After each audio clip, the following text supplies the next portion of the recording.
Mesdames, Messieurs, bonjour, je suis heureux de vous retrouver dans la quotidienne des marchés du FX et nous sommes le mardi 14 février 2017. Les gains dans les secteurs des matériaux de base, des services financiers et industriels ont poussé les marchés vers le haut. Wall Street a terminé dans le vert hier avec des gains dans les secteurs des matériaux de base, des services financiers et industriels qui ont soutenu les marchés.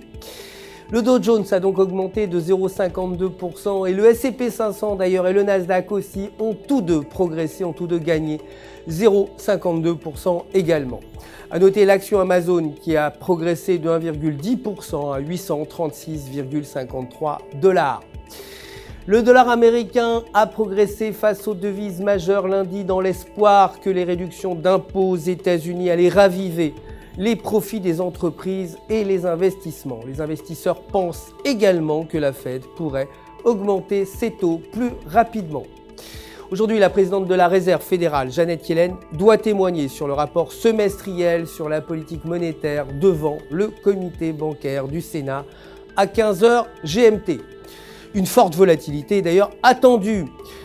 Côté matières premières, l'or a diminué pour atteindre 225 $ l'once et le pétrole a également baissé à 52,86 $ le baril après que les prévisions du gouvernement aient montré un niveau de production plus élevé qu'attendu des foreurs de schiste américains en réponse à des prix plus élevés.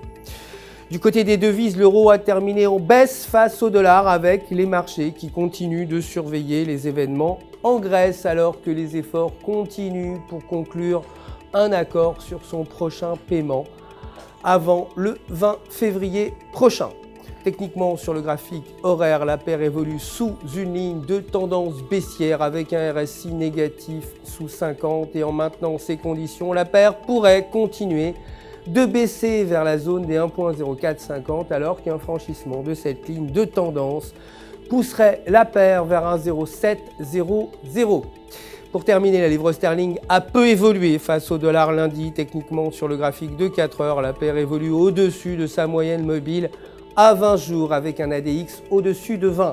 En maintenant ces conditions, la paire pourrait augmenter vers les 1,2700 alors qu'un repli sous cette ligne pourrait entraîner un retracement important vers la zone des 1,2350.